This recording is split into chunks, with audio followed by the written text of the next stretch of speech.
Thank you. It's great to be here. Hi, everyone.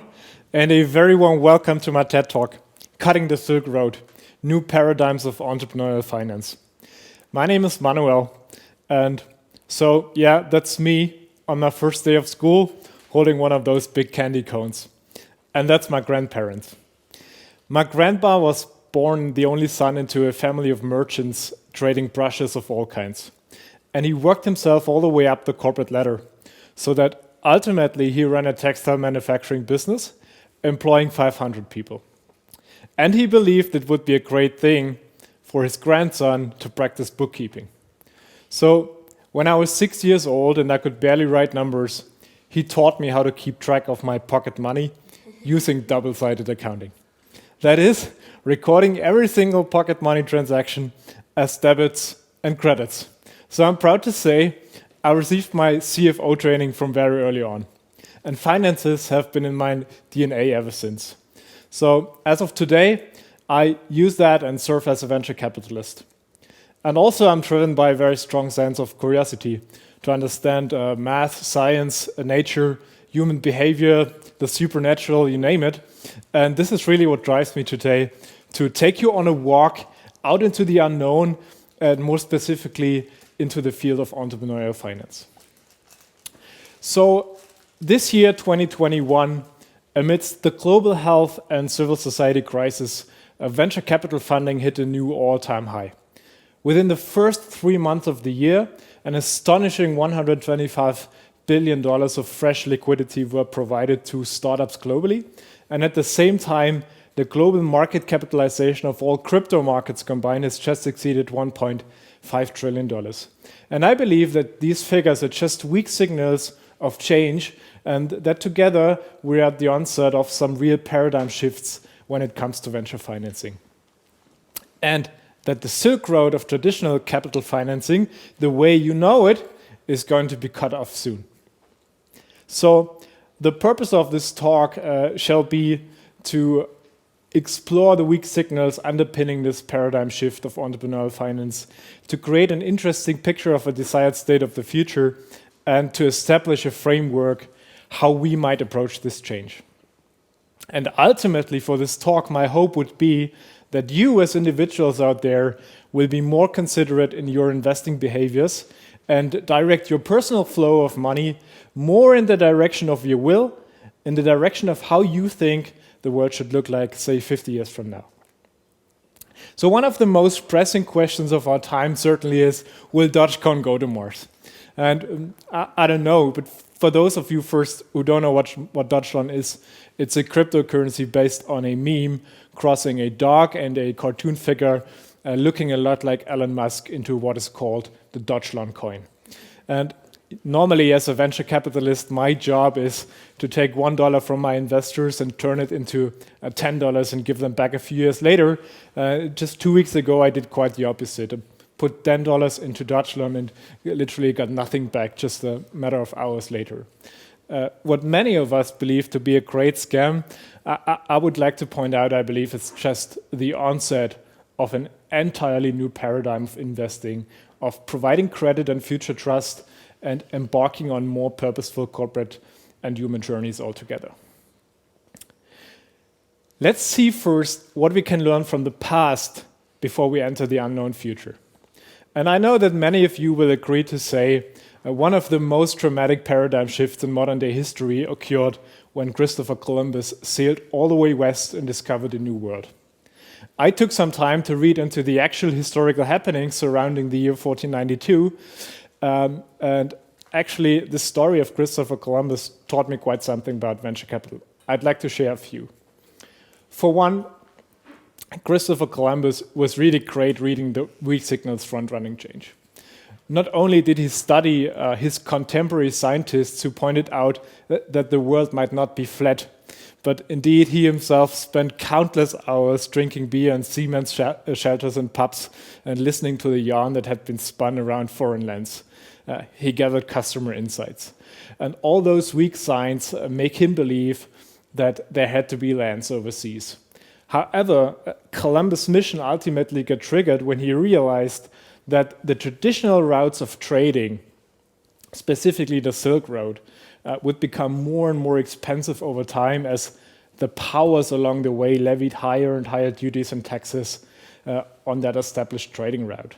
And it was that moment when Columbus realized that his mission was indeed a mission into an almost literal meaning of the word, to cut the Silk Road and find another more productive trading route. So, in more particular way to say, he put forward a great business case and a great picture of a new desired state of the future that brought a sense of meaning and purpose for his endeavor and really got it started. And then another thing what I found really interesting about Columbus, and he was seemingly the first explorer not just to head south into the, not just to head west into the Atlantic, but rather sail south first. He went all the way to the Canary Islands and then entered that zone of west winds, winds permanently blowing west, because he didn't know how far it would be. Only he knew that he had to avoid the doldrums, and the only way to survive was to keep going with the wind blowing west and west and west. And in that sense, Columbus was quite smart about planning his journey going west. He employed, so to speak, a rigorous approach about mission execution. And finally, to make this really happen, Columbus made it, and he put together an intelligent mix of capital funding. And if you want, he was one of the first entrepreneurs in our modern times that took on venture capital financing in the purest sense of what we understand venture capital financing is as of today.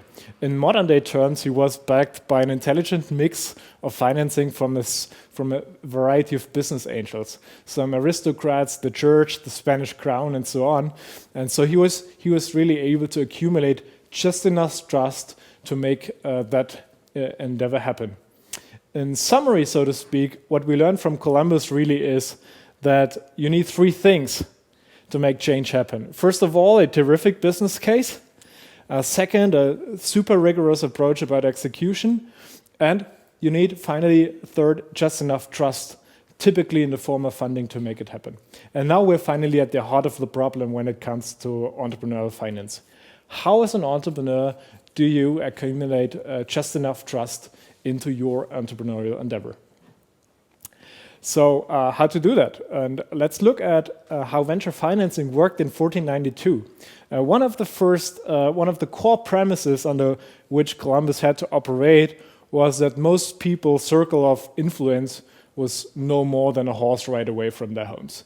Getting a sense for what else is out there in the world was reserved for just a handful few of adventurers and maybe diplomats. Collecting and redistributing money was an art and a science that was technically so demanding that it was just reserved for a handful few of well-connected aristocrats and businessmen. And ultimately, the creation of trust into currency, the provision of credit to undertake that new endeavor was concentrated in the hands of a bank. That is, public trust backed by a golden facade and whatever the ruling power would promote to be trustworthy. As of today, however, we live in an entirely different world. Seeing what else is out there or gaining access to knowledge is practically unlimited and literally at your fingertips. The collection and redistribution of funds is nowadays practically frictionless. It's at your fingertips. And third, the provision of trust into whatever is deemed worth doing is practically in the collective consciousness of the crowd, and it is indeed in your fingertips. In other words, what is possible today through technology, technology is really cutting the Silk Road of traditional financing. And my prediction for what is going on would be that the global interconnectedness and the intelligence of the crowd will serve as the governing bodies to provide whatever will be worth doing and whatever will be worth funding. So with that said, let's embark on a thought experiment. Let's think about a world full of endless sources of sustainable energy. What if we just decided to set up an energy infrastructure entirely based on renewable energy? Let's think about a world where all mobility is free. What if we were to decide and set up mobility infrastructure entirely based on autonomous drive, for example? And let's think about a world where we connect and collaborate as global citizens. What if we set up a communications infrastructure helping to interconnect our planet from continent to continent without any friction. And we're not too far away from that scenario. So summing it all up, how would our world look like if such infrastructure would be set up and financed not through a few corporations or governments, but through a conscious global community who translates meaning and purpose into collaboration and action? What if you yourself could be part of setting up all the things we need to make this world a livable, enjoyable, prosperous, peaceful place for all? As you observe how the greatest achievements of our time were rolled out and who provided the trust, you can sense that initially it had been the governments or some central power. Think roads, autobahns, and early telecommunications. Later, and particularly in the past 2 or so decades, it was private enterprises who took on that role. Think Amazon and its undisputable infrastructure of web services, or think the Starlink project driven by Elon Musk. And what I want to offer up to you is the prediction that in the not too far away future, it will be you, the super well informed, the super well connected, and the financially equipped people. It will be a huge global crowd who will be able to accumulate the necessary trust to make meaningful things happen in this world.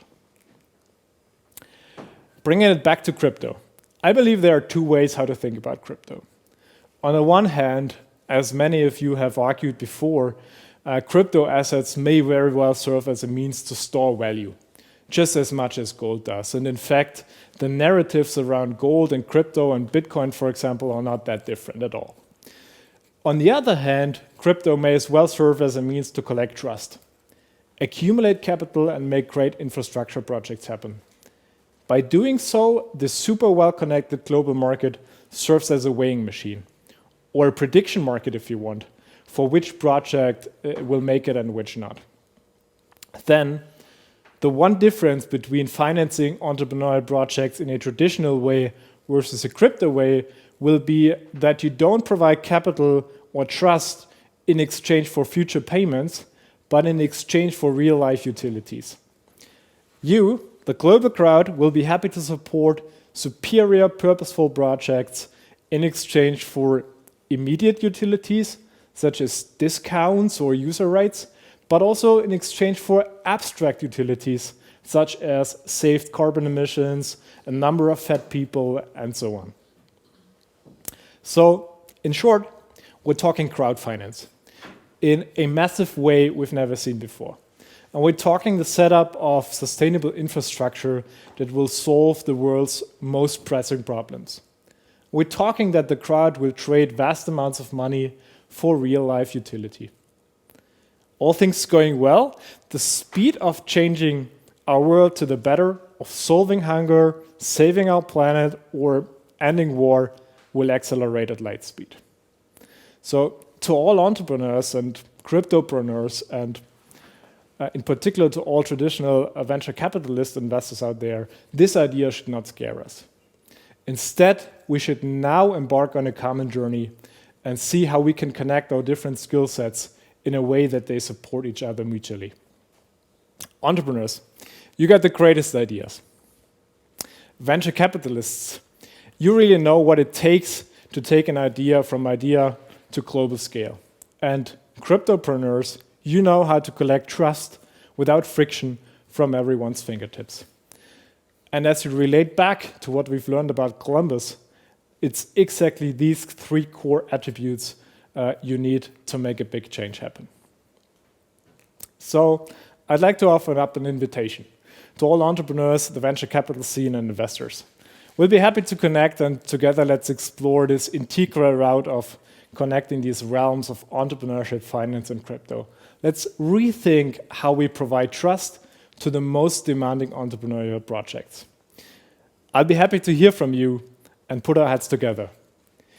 Me and my team, we've just begun actively working on crypto coin projects in an attempt to make smart investment decisions, powered and risk assessed by an intelligent crowd who is willing to exchange cash for real-life utility. So, to everyone out on the screens, I'd like to invite you to do some research and introspection to understand What are the bold causes that you want to stand for and support from today on?